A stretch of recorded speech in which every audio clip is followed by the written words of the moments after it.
Nathan adjusted the strap on his backpack and took a deep breath of crisp mountain air. The sun had just climbed above the tree line, casting golden light across the winding forest trail. Birds chirped overhead, and leaves rustled gently with each breeze. This was his weekend ritual, a solo hike with his dog, Rusty, through the quieter, less traveled parts of the Appalachian foothills. No phones, no distractions, just nature.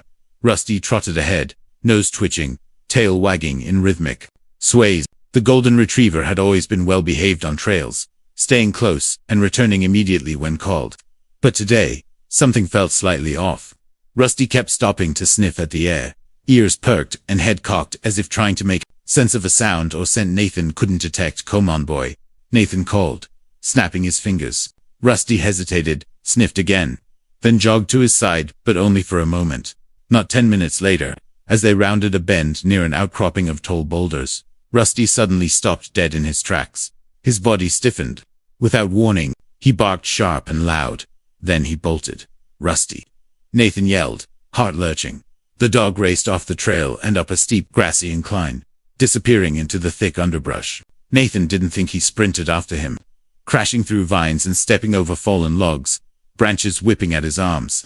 After about 30 yards, he reached a rocky shelf, partially hidden by overgrown bushes. And there, in the base of the cliffside, was a narrow opening in the rock just wide enough for a person to crouch and enter. Rusty stood at the entrance, barking with more urgency now. His paws scraped at the ground, and he kept lunging toward the dark gap as if trying to pull something or someone out. "What is it, boy?" Nathan said, approaching cautiously. He looked around. There were no other hikers, no animals, no sounds except the wind and that frantic barking. He crouched beside Rusty, peering into the darkness. The opening led into a small tunnel, with shadows stretching deep into the rock. The air that drifted out was cool and slightly musty, earthy, untouched. Nathan had walked this trail for years and had never once seen this cave. Rusty barked again, louder this time, then sat down but kept his eyes locked on the dark. Nathan's heart pounded not from the run, but from something else. A strange tension hung in the air. He couldn't explain it, but his gut told him something wasn't right. Still, the dog's behavior couldn't be ignored. Rusty wasn't prone to panic or random barking. He was calm. Even if he was this worked up, there had to be a reason. "Okay," Nathan muttered, reaching into his backpack for a flashlight. "Let's see what you found." He flicked on the light. The beam cut through the darkness, revealing slick rock walls and uneven ground. The cave didn't appear to go very far, or so it seemed. But then again, appearances were often deceiving in nature. He pointed the flashlight into the tunnel and caught sight of a set of faint impressions in the dirt, footprints. Maybe too unclear to be sure. Rusty Winden gave a small bark, glancing back at Nathan, as if urging him forward. "All right, buddy, but just a quick look." As Nathan knelt at the entrance, he realized something else.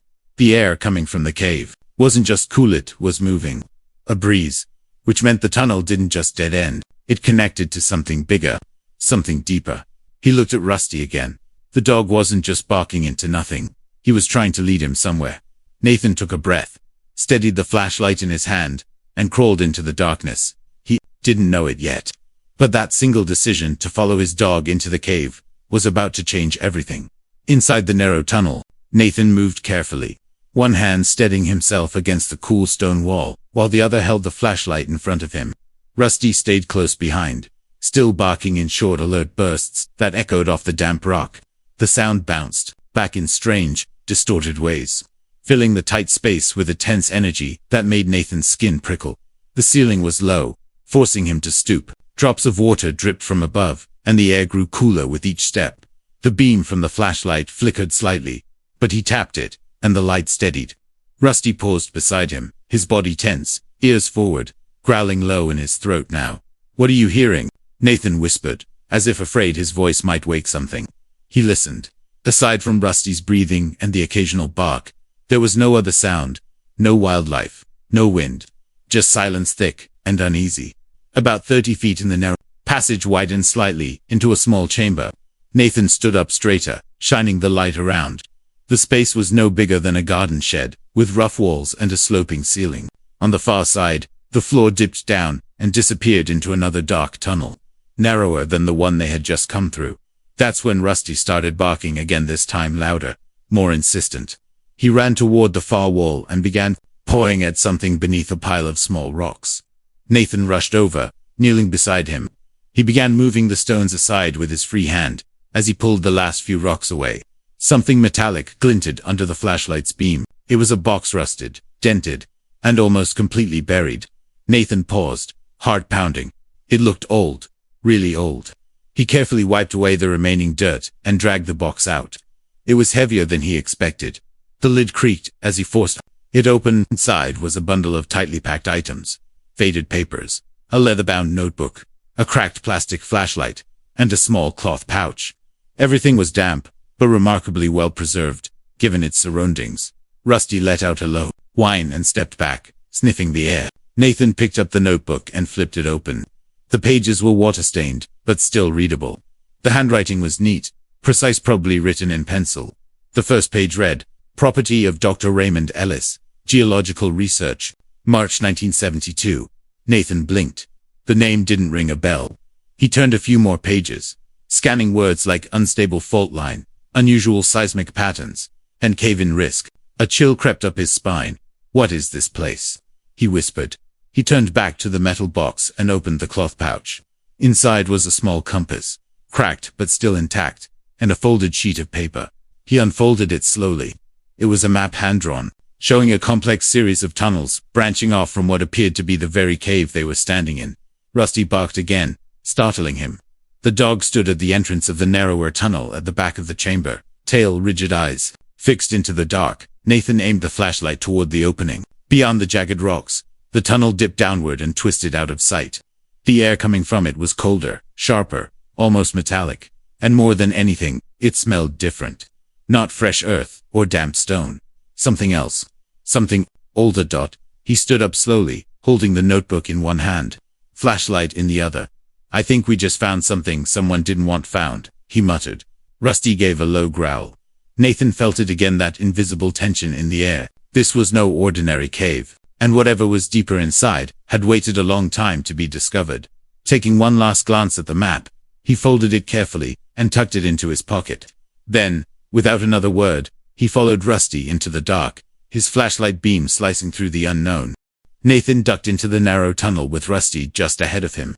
The flashlight's beam flickered as it stretched down the uneven path, bouncing off jagged walls and slick, glistening stone. The deeper they went, the more distant the outside world began to feel. The cave swallowed the light, the sound, even time itself. Rusty moved carefully now, not barking but still alert. His ears twitched with every distant drip of water, and his paws landed softly on the uneven floor. Nathan could sense that the dog wasn't just following instinct anymore, he was following purpose. There was something down here, and Rusty was determined to find it. The tunnel twisted, forcing Nathan to brace himself against the walls as the slope steepened. The air grew colder. Moisture clung to his jacket, and a musty, mineral-heavy scent filled his nose. His footsteps echoed faintly behind him, but there were no other sounds. No animals. No breeze. Only the quiet pressure of the earth closing. Suddenly, Rusty froze. Nathan stopped in place, holding his breath. Rusty's body stiffened, and his head tilted toward a shadowed alcove on the left side of the tunnel. Without warning, Rusty let out a sharp bark and lunged toward the corner. "Whoa! Whoa!" Nathan said, stumbling forward, grabbing the dog's collar. The flashlight beam swung wildly, then landed on something. At first, it looked like part of the wall, but as Nathan stepped closer, his eyes adjusted on. He realized it wasn't rock. It was wood. A wooden support beam, old and splintered, jutted out from the stone wall, framing a narrow doorway. The structure was rotted, but intact.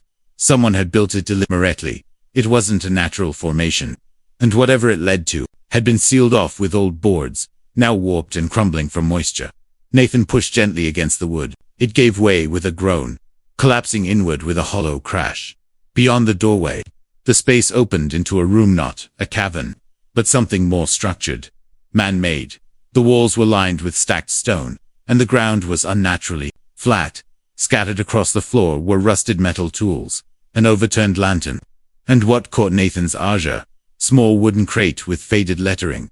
He approached slowly, brushing dust from the surface of the crate. The lettering was barely readable. Property of Appalachian Geological Survey, minus 1971. Rusty sniffed the edges of the crate but didn't bark. Instead, he let out a soft whine and moved toward the far side of the room. There, tucked into the corner, was a stack of canvas bags and a collapsed wooden chair. Beside them, half covered in debris, was another notebook. This one wrapped in a plastic sheet. Nathan picked it up with trembling fingers. It was another journal, different from the first. He opened it carefully. The entries were dated months after the one he'd found earlier. They detailed ongoing observations of the cave's unusual vibrations, notes about disappearing tools, and mentions of unfamiliar voices heard in the dark. One sentence stood out, underlined twice. "Something is moving through these tunnels. Something I didn't come here with." Nathan's mouth went dry. He looked around the room. A lantern, a bedroll, food wrappers. Someone had lived here hidden, working, or maybe trapped. And no one ever found them. The deeper they went, the more the cave seemed to transform from a geological curiosity into a forgotten chapter of something far bigger, something buried. Rusty wind again. He stood by a second tunnel, darker than the others, almost perfectly round like it had been drilled, not formed naturally. Nathan knelt beside his dog. "Do we keep going?" Rusty looked at him, then back into the dark, tail low but steady. Nathan tightened his grip on the flashlight. They had gone this far. Turning back wasn't an option now. With a deep breath, he stepped through the next tunnel's threshold, unaware that what lay ahead would be unlike anything he had ever imagined. Nathan's boots crunched softly as he entered the next tunnel. Unlike the rough, jagged paths behind him, this one was strangely smooth. The walls curved like something had carved them out intentionally. It felt less like a natural cave and more like a passageway leading somewhere specific. Rusty walked carefully, ears high, paws almost silent against the stone. He didn't bark anymore, but his constant glances back at Nathan showed he was on full alert. Nathan kept his flashlight steady, the beam dancing across stone, dirt. And after about 50 feet, something unexpected. A soft metallic glint caught his eye. He stopped. Just ahead, half buried in the ground, was the corner of a metal container. The edges were rusty, but it looked solid. Nathan brushed away the surrounding dirt and cleared the space around it. The box was rectangular, about the size of a toolbox, and made of reinforced steel. A broken lock dangled from the latch, twisted, as if someone had tried to force it open. Rusty sniffed at it, then backed away, ears twitching. Nathan hesitated, then slowly lifted the lid. Inside, the box was packed tightly. Yellowed paper folders filled with hand-labeled documents, Polaroid photos, curled at the edges. A few cassette tapes, the kind used in handheld recorders. But resting, at the very bottom, wrapped in an oily rag, was something that made Nathan's breath catch. A faded military patch, still stitched onto part of a torn uniform. He reached for the folders and pulled one out. On the front, Ellis Expedition Confidential, Site 9B. Flipping through the papers, Nathan's eyes scanned notes, filled with technical jargon, seismic disturbances, geothermal readings, field reports signed by Ellis himself. There were mentions of an unexplained resonance, a deep frequency emission, and repeated use of one word that made his stomach tighten. Containment. He turned to the Polaroids. They showed various parts of the cave system. One photo displayed the tunnel he had just walked through. Another showed the room with the support beams, clearly marked with date stamps from 1971. But it was the last photo that chilled him most. It was taken in low light, slightly blurry, showing the faint outline of something standing at the far end of a tunnel. It was tall, thin, barely humanoid, and it had no face. Nathan blinked and looked again. The picture was too distorted to be sure. It could be a trick of shadows. But the timestamp and handwritten note on the back made it worse. Ellis saw it. Again, same spot. That thing is watching. He slowly lowered the photo. His fingers trembled, and for the first time since entering the cave, he realized how deep in he really was, and how alone. Rusty let out a low, growling whine. Nathan turned. The tunnel behind them was still empty, still silent. But Rusty's behavior had changed. He wasn't just alert now, he was scared. His body was rigid, and his gaze was fixed behind them, into the dark tunnel they'd just come through. Then something strange happened. The flashlight flickered just for a second. A quick blink, but enough for Nathan to feel it like the darkness pulsed. He smacked the light. It steadied. "I don't like this, Rusty," he whispered. "Not one bit." He gathered the contents of the box, quickly folded the photo, pocketed one tape, and grabbed a second file folder, then slammed the lid shut. Rusty was already backing toward the far end of the tunnel. Nathan followed, heart racing, not daring to look back. Whatever was happening down here, it had started over 50 years ago, and if the journal and this box were telling the truth, Ellis never made it out. Nathan wasn't sure he would either. Nathan didn't speak as he moved. He and Rusty crept deeper into the tunnel, the stale air growing heavier with every step. There was no sound behind them, but that somehow made it worse. Silence in a place like this wasn't natural, it was a warning. The flashlight's beam quivered slightly in Nathan's grasp. He tried to ignore the prickling sensation crawling up the back of his neck. Rusty stayed close now, no longer leading, as if even he was beginning to question what they'd walked into the tunnel, dipped downward again, then opened into a larger chamber. Unlike the earlier spaces, this one was different. The walls were smoother, as though sanded by machines, and there were marks etched into the stone lines, symbols, and angles that didn't resemble any writing Nathan recognized. He scanned the room slowly, flashlight sweeping across the floor. A rusted metal table stood in the center, bolted into the stone. Next to it, more abandoned equipment, a lantern, broken cables, an empty water canister, and a set of steel clamps mounted into the rock wall as if something had once been restrained. Here, Rusty whimpered and backed toward the entrance. Nathan turned to calm him, then froze. There was a sound, very faint, but unmistakable. Footsteps, slow, deliberate, echoing from the tunnel behind them. Nathan's throat went dry. He clicked off the flashlight instantly. Darkness swallowed them whole. Rusty pressed against his leg, silent now, trembling. The footsteps grew louder, scraping across the stone floor. Not the fast shuffle of an animal, not the erratic scurry of wildlife. This was paced, intentional, as though someone or something was searching and getting closer. Nathan held his breath. He crouched low behind the table, hand resting gently on Rusty's back. The dog didn't bark, didn't move, but Nathan could feel his heart pounding through his fur. Then, the footsteps stopped. Seconds passed, then a minute, then two. Nathan's ears strained. Nothing. The silence returned, but it was not comforting. It was worse. He turned the flashlight on again, but kept it aimed low. No one was in the tunnel.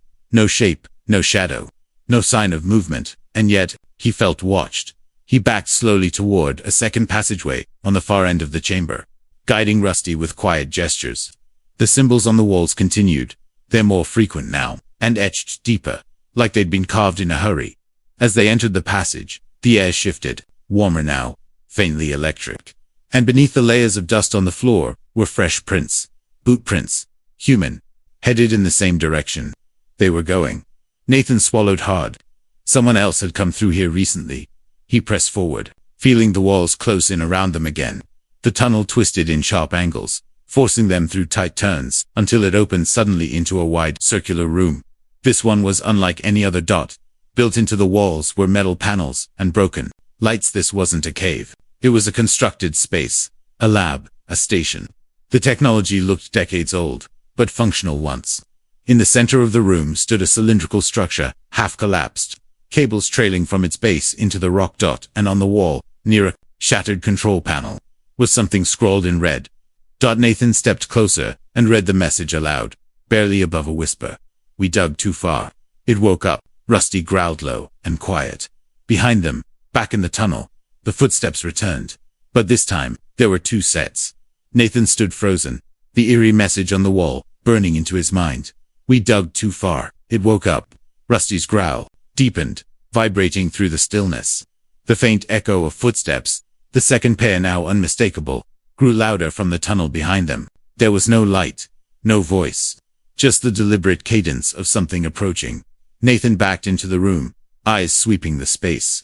The broken machinery, the cracked cylindrical chamber, the worn metal shelves, it all pointed to something, once active, once human. But now, it was more tomb than laboratory. He kept the flashlight low and scanned the far wall. Another tunnel branched off behind a tangle of collapsed beams. It looked unstable, but it might be the only way out. That didn't lead straight toward the incoming footsteps. "Come on," he whispered to Rusty, who bolted toward the gap without hesitation. Nathan followed, ducking beneath a low-hanging pipe and squeezing into the narrow opening. Dust and grit rained from above with every movement. Behind them, the footsteps stopped, again followed by something worse. A voice. It wasn't loud. It was a murmur, like a whisper dragged through gravel. Help me. Nathan froze. Rusty whimpered. The voice came from the main chamber they'd just left. But it wasn't panicked or pleading. It was calm. Too calm.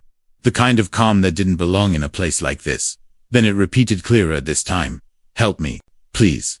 Nathan clenched his jaw. He didn't move. He didn't speak. Rusty gave a short bark, sharp and nervous. Nathan moved again. Faster now, crawling through the narrow tunnel until it dropped sharply downward. The two of them slid through the dirt into another chamber, this one smaller, older, and colder. A metal ladder was bolted to the far wall, leading down into blackness. Without thinking, he tested the first rung.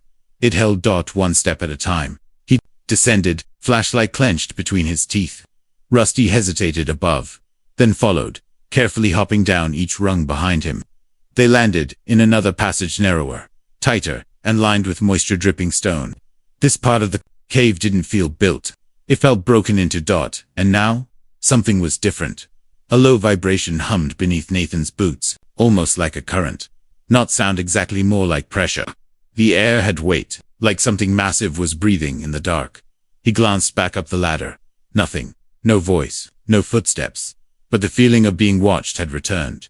He walked forward, the tunnel twisting in unnatural curves. The walls were marked again, deep scratches now, like claws had raked across the stone. The light from his flashlight caught something ahead. A door. Metal, thick, set into the rock like a vault. It was slightly open. Rusty sniffed the air and stepped back, hackles rising. Nathan gripped the flashlight tighter and pushed the door open. With a slow creak, the space inside was pitch black, but his light revealed what looked like a chamber or maybe a containment room. The walls were covered in black soot. A shattered glass window revealed a smaller room, beyond it lined with steel. There was a long gouge across the floor, as if something heavy had been dragged out. On the far wall, written in red again, were 3 final words. It's not human. Rusty barked once, loud, sharp, terrified. Then Nathan heard the voice again, but this time, it was right behind him. Why did you come? He turned slowly. Nothing was there, but the door was now closed. Nathan stood frozen, staring at the heavy metal door, now sealed shut behind him. He hadn't heard it move. No clang, no latch. Just silence, and then it was closed. Rusty let out a low whimper, pacing in a tight circle, his claws clicking nervously. On the stone floor. Okay, Nathan whispered, trying to stay calm. We're not stuck. We're not stuck. But his voice sounded small in the darkness, swallowed by the walls of the chamber. The flashlight in his hand flickered again, weak now, its batteries nearly gone. He tapped it. The light steadied, just barely. The room they had entered was unlike the others. No makeshift furniture, no journals, no signs of the expedition crew. This place had been designed for isolation. Every wall was lined with dense stone and reinforced steel. The shattered observation window looked into a smaller chamber, with burn marks scorched deep into the floor. Whatever had been inside wasn't human, and it hadn't gone quietly. Nathan moved carefully around the perimeter, scanning for exits. Rusty stayed close, no longer barking, just watching. He wasn't curious anymore. He was afraid. Then, on the far wall, Nathan saw something strange. A panel, metal, but slightly ajar, like someone had opened it in a rush. Behind it were wires, and an old control board. Most of the lights were dead, but one green indicator still blinked softly. Nathan pressed the nearest button. A faint buzz filled the air. Then, suddenly, a grainy voice crackled through a small speaker, embedded in the wall. Day 17. Containment breach occurred at 0200 hours. 2 casualties. Remaining personnel evacuating Site 9B. Nathan leaned in, heart pounding. We were wrong. It isn't an organism. It mimics thought, speech, behavior. It becomes what you fear. Static swallowed the voice for a few seconds. Then a new voice came through, shaky, whispering. If you find this recording, don't trust the voices. They're not coming to help you. The transmission ended. Nathan stepped back, his mind racing. He thought of the voice he'd heard earlier. The one that whispered, help me. The one that sounded almost familiar. Now he knew why. It hadn't been a cry for help. It had been bait. Something had survived down here, or maybe something had been left down here. Something that didn't want to be alone. A sudden sound broke the silence. Footsteps again, but this time not distant. Inside the room, Rusty barked once, then fell completely silent. staring toward the observation window. Nathan turned the light in that direction. There was something in the chamber behind the glass. At first it looked like a shadow. Still, UNMOVING. Then it tilted its head. Nathan's breath caught in his throat. The thing was taller than any human and thin, like it had been stretched. Its arms hung low, its skin pale and unnatural. But what stopped Nathan cold was the face. It looked like his own. The eyes, the nose, the same shape of his jaw. Only the expression was different. The thing behind the glass was smiling. It raised one hand, slowly, and pointed directly at him. Rusty let out a panicked bark and backed away. Nathan stumbled, turning toward the sealed door. He slammed his hand against it, searching for any latch, Behind him, the sound of the observation window cracking filled the room. Slow, relentless. The glass wasn't going to hold. He turned and ran with Rusty at his side, back toward the control panel. Just as he reached it, the flashlight died. Darkness swallowed them. Behind him, the sound of glass shattering echoed through the chamber. Then the voice came again.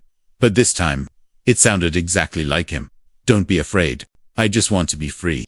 Nathan pressed himself against the far wall of the chamber, heart thudding like a drum in his chest.